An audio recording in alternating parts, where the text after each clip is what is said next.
Hi, everyone. I'm Denise Watts with What's Happening Right Now News, and we are with Jeanne Rymarz to film a business brief for home care and in any kind of home care tips.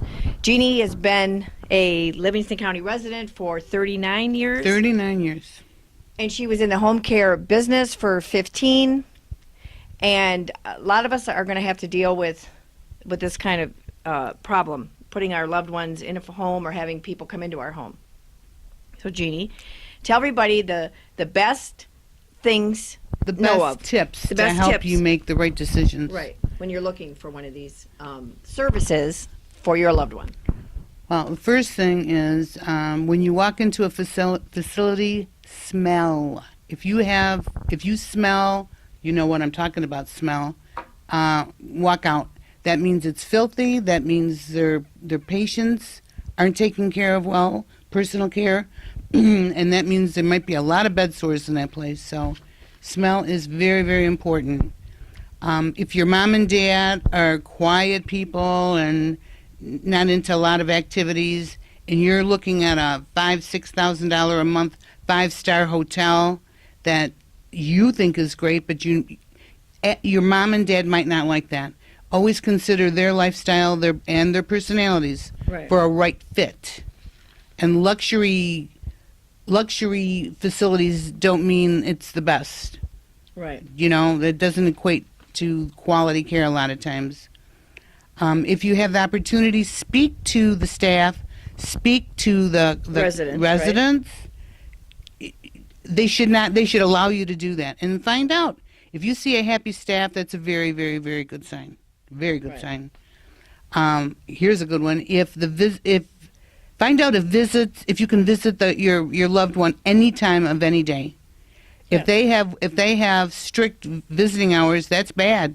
You want to be able to go there at 2:00 in the morning and see what's going on. That's when you really find out, you know, what's happening, as in what's happening.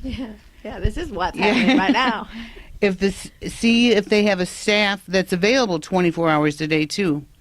A lot of times they don't, and that's why the turnover in staff is horrible in these places. Yes, they can't keep the people working there. Right, and when I did go through this with my mother, she went into a facility here in Brighton, and once we got her in here, I counted up all the people I had to deal with. There was 25 people, 25 names I had to learn with all the different people to help and take care of my mother. It was crazy and a nightmare. So, it's a big business and a huge liability. Right, and you always want to be recommended. Right.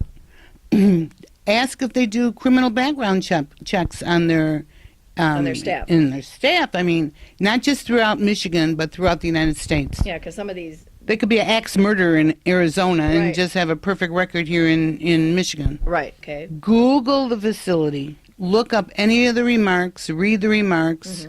See if you can get references for these places. And most of all, read the fine print before you sign anything. You might think you're paying for 3 meals a day. No, everything's a la carte.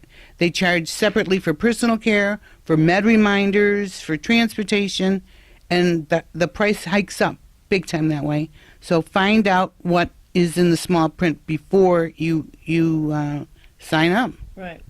Okay, well, that's really good advice. So how about now if you're bringing people into your home, because that's really personal when they're coming into your space. That's what I did for 15 years. Make sure, the most important thing is make sure the company has workman's comp. There are so many new home care agencies on every corner in Livingston County, and 60% of them are not paying workman's comp. I know this. So it's huge. The liability is huge. And ask to see the cover sheet. When I was signing our clients up, I had a cover sheet of our workman's comp to show them we do have it. That is really important. Make sure they have liability insurance when the ladies are cleaning, and if they drop a vase, antique, the liability insurance will cover. Google them. That's another thing. You can find out so much that way. And do the caregivers have training? First aid, CPR, Find out what kind of sessions they provide for their staff and what they learn.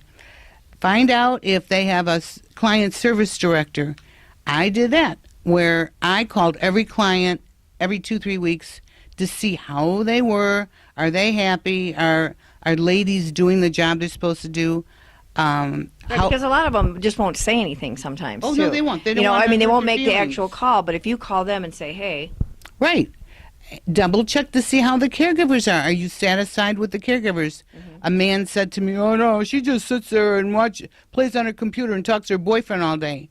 They're paying good money for this. You have somebody check on them, make sure they're happy as a clam. yeah, so make sure that your people follow up. Right. Absolutely. Ask for references. Seriously, that is the most important thing. Yeah. If you have any questions, please feel free to call. I'll be glad to talk to you.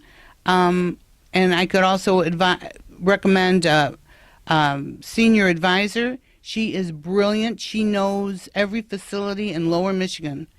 You know? That would be good. That could really help you out if your mom and dad are up in Lapeer or whatever. So recommend you to elder law attorneys. anything. We all work together to make sure everybody's happy. So call the number on the screen. Call Jeannie's number, and also, she gave quite a bit of information here. She could also email you her list of all these things too. You could even videotape when you go there too, because it's hard to remember everything if you're really looking around. Right. Well, thanks a lot, Jeannie, for your news brief today. This was just a riot, sitting down with Jeannie and learning these tips. So if you would like to film a business brief for your business, get a hold of me. My number's on the screen also. And that's a wrap. That's what's happening right now news. And I'm Denise Watts. Love. Peace. That's what's happening right now with Denise. Thanks for watching, and please share the video.